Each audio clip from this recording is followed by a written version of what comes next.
PSI Devansh Patil की पुणे में नई नई नियुक्ति हुई थी। अभी पिछले महीने एक रेव पार्टी में उन्होंने 269 युवक युवतियों को पकड़ा था। गणेश उत्सव पर डीजे बजाने की पाबंदी थी। कई प्रतियोगी परीक्षा केंद्रों में वे मार्गदर्शन करते थे।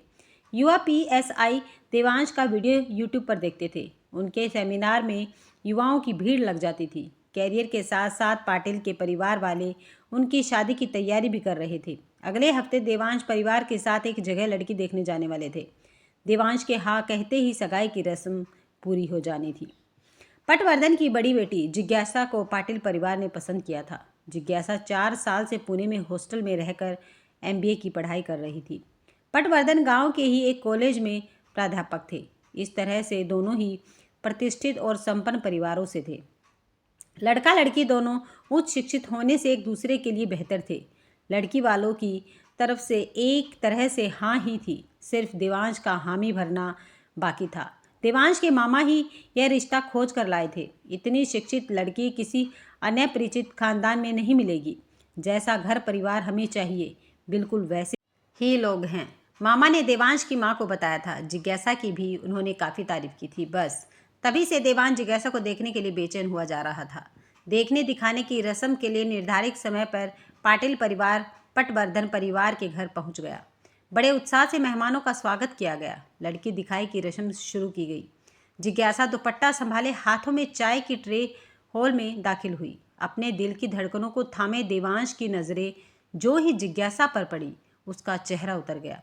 चाय का कप थमाते हुए जिज्ञासा की नज़र भी जब देवांश की नज़र से टकराई तो वह काँप उठी और घबराहट में अपना चेहरा छिपाने लगी। दरअसल पिछले दिनों पुणे की रेव पार्टी में देवांश ने जिन लोगों को पकड़ा था उनमें से एक जिज्ञासा भी थी। लेकिन किसी जाने माने व्यक्ति का फ़ोन आने पर उसे और उसकी दोस्त को छोड़ दिया गया था। बेटा, हमारी जिज्ञासा पढ़ी लिखी है, सरगुण संपन्न है, आपको कुछ पूछना है तो पूछ सकते हो। अरे पटवर्धन, हमारे सामने ये दोनों क्या बात करेंगे, अकेले में दोनों को बात करने दो। देवांश के मामा ने कहा। हाँ ज़रूर। जिज्ञासा, देवांश बाबू को कमरे में लेकर जाओ। जिज्ञासा देवांश के सामने अपनी आंखें नहीं उठा पा रही थी। वह चुपचाप अपने कमरे की तरफ चल पड़ी। वह काफ़ी डरी हुई थी और उसे खुद पर शर्म आ रही थी। उधर देवांश के मन में सवालों की खलबली मची हुई थी, सो वह जिज्ञासा के पीछे पीछे चल पड़ा। जैसे ही देवांश कमरे के अंदर आया, जिज्ञासा ने जल्दी से अंदर से दरवाज़ा बंद कर दिया और दरवाजे के पास खड़ी हो गई। मुझे ऐसा लगता है कि हमारे बीच बोलने के लिए कुछ खास नहीं है मिस जिज्ञासा। बिना वजह एक दूसरे का समय बर्बाद करके कोई फ़ायदा नहीं है। देवांश जिज्ञासा से क्यों पूछना तो बहुत कुछ चाहता था, पर न जाने वह इतना ही बोला। देवांश सोच रहा था कि जिज्ञासा अपनी सफाई में उससे कुछ कहेगी, लेकिन जिज्ञासा सिर नीचे किए चुपचाप खड़ी रही। देवांश ने ज़्यादा देर तक कमरे में रुका नहीं गया और वह दरवाज़ा खोलकर बाहर आ गया। हॉल में आते ही देवांश की हाँ सुनने के लिए सभी लोग आतुर बैठे थे। आगे क्या करना है देवांश? देवांश की माँ ने पूछा। माँ, हम घर जाकर बात करेंगे, अभी हमें यहाँ से चलना चाहिए। ठीक है, कोई जल्दबाजी नहीं है, शांति से सोच विचार करके निर्णय ले, हमें आपके फ़ोन का इंतज़ार रहेगा, पटवर्धन ने कहा। देवांश के जवाब से सभी लोगों को निराशा हुई। उन्हें पूरी उम्मीद थी कि देवांश जिज्ञासा को देखते ही हाँ कर देगा। वहाँ जिज्ञासा देवांश की ना के बाद उस दिन को कोस रही थी जब उसने उस रेव पार्टी में जाने की भूल की थी। लेकिन अब यदि देवांश के सामने सारी बात साफ नहीं करती तो जिंदगी की दूसरी भूल करेगी। आखिरकार जिज्ञासा ने स्वयं देवांश से मिलने की योजना बनाई और हिम्मत करके एक दिन उसके ऑफिस पुलिस स्टेशन पर पहुंच गई। पुलिस स्टेशन में उसे बहुत अटपटा लग रहा था, लेकिन देवांश अपने कैबिन में कुर्सी पर बैठा फाइलें पलटते नजर आ गया था। जिज्ञासा घबराते हुए उसके सामने जाकर खड़ी हो गई। देवांश भी एक बारी उसे यूं अपने सामने खड़ा देख अचकचा गया। मुझे आपसे कुछ बात करनी है, जिज्ञासा ने हिम्मत बटोरते हुए कहा। बोलो, देवांश ने उसे बैठने का इशारा करते हुए कहा। जिज्ञासा समझ नहीं पा रही थी कि कैबिन में बैठे और लोगों के सामने कैसे बात करे। 2-3 मिनट तक चुपचाप खड़ी रही। देवांश भी कुछ अटपटा सा महसूस कर रहा था। हम बाहर बात करें क्या? प्लीज़। ठीक है। देवांश ने भी बाहर जाना मुनासिब समझा। दोनों बाहर लॉन में आ गए। आप न जाने मेरे बारे में क्या सोच रहे होंगे, लेकिन यकीन मानिए मैंने कोई गलत काम नहीं किया है। मैं 4 साल से पुणे में पढ़ाई कर रही हूँ। मेरी रूममेट अक्सर रेव पार्टी में जाती है। मैं भी जानना चाहती थी कि आखिर इन पार्टियों में होता क्या है, कैसी होती है रेव पार्टी, इसलिए उस दिन उसके साथ चली गई थी। लेकिन उसके पहले तक मैंने कभी किसी भी तरह की ड्रिंक नहीं की। आप चाहे तो मेरा ब्लड टेस्ट करा सकते हैं। आप तो पुलिस डिपार्टमेंट में हैं, मेरे बारे में सब कुछ जांच कर सकते हैं। मुझसे गलती हुई है, मैं मानती हूँ, लेकिन मैं बुरी लड़की नहीं हूँ। इतना ही मुझे कहना था। मेरे परिवार को आपने इस बारे में कुछ नहीं बताया, इसके लिए मैं आपकी बहुत आभारी हूँ। जिज्ञासा को उम्मीद थी कि देवांश उसे रुकने के लिए कहेगा, लेकिन ऐसा कुछ नहीं हुआ। जिज्ञासा भारी मन के साथ घर लौट आई।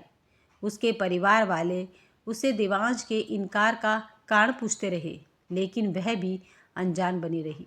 परिवार वालों को इतना अच्छा रिश्ता खो देने का बड़ा अफसोस था।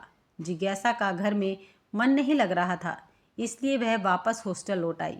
एक दिन हॉस्टल में सारी बातें याद कर सिसक सिसक कर रो रही थी। देवांश उसे एक नज़र में भाग गया था। अपनी एक भूल के कारण उसने उसे खो दिया था। उसकी यह हालत देखकर उसकी दूसरी रूममेट तन्या से रहा नहीं गया। उसने जिज्ञासा से कहा कि वह देवांश से मिलकर पूरी बात साफ करने की कोशिश करेगी। अगले ही दिन तन्या देवांश के ऑफिस पुलिस स्टेशन गई। नमस्कार सर, मैं जिज्ञासा की फ्रेंड हूँ। क्या मैं आपसे 2 मिनट बात कर सकती हूँ? हाँ कहिए। सर, मैं घुमा फिरा कर बात नहीं करूँगी, बस इतना पूछना चाहती हूँ कि आपने जिज्ञासा से शादी करने के लिए मना क्यों कर दिया? मेरा कहना है बदतमीज़ी हो सकता है, लेकिन यह ज़रूरी है क्योंकि आपका फैसला गलत है।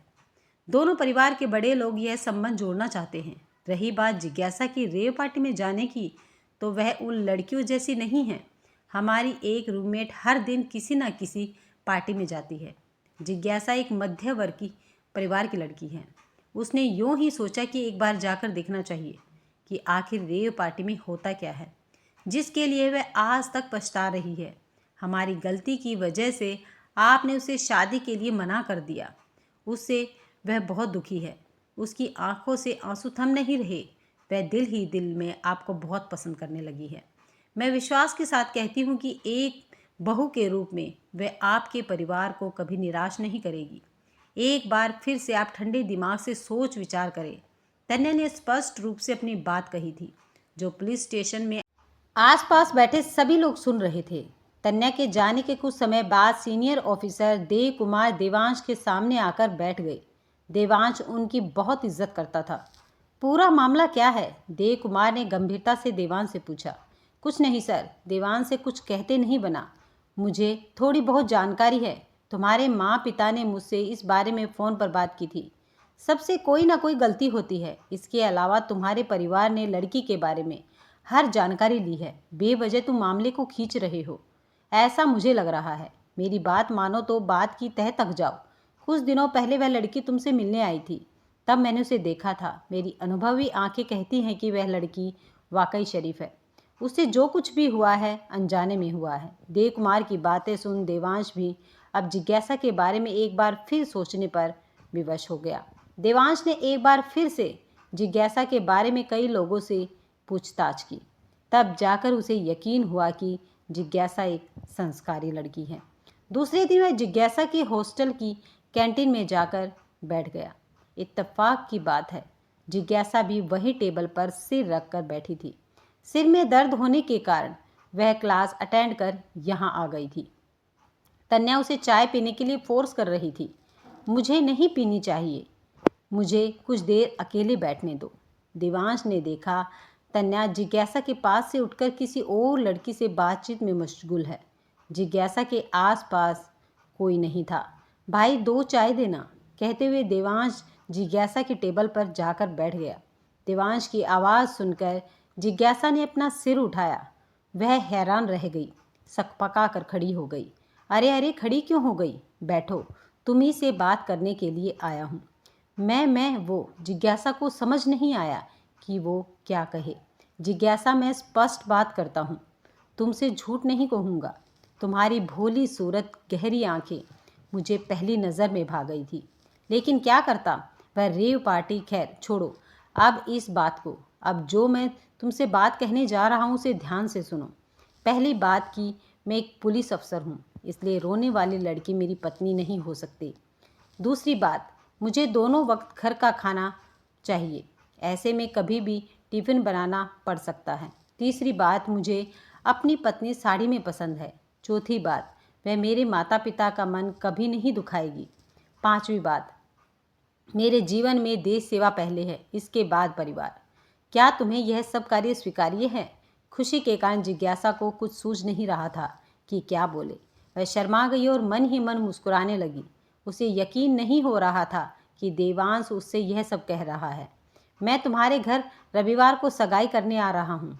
चाय पीकर मुस्कुराते हुए देवांश जिज्ञासा के करीब आया। उसकी आंखों में झांकते हुए बोला, तुमने मुझे अभी तक नहीं बताया, मैं तुम्हें पसंद तो हूँ ना? जिज्ञासा देवांश की शरारती नज़रों को समझ गई और शर्मा कर देवांश की बाहों में उसने अपना चेहरा छुपा लिया। अगर आपको ये कहानी पसंद आई है तो वीडियो को लाइक, शेयर और चैनल को सब्सक्राइब करना मत भूलिएगा।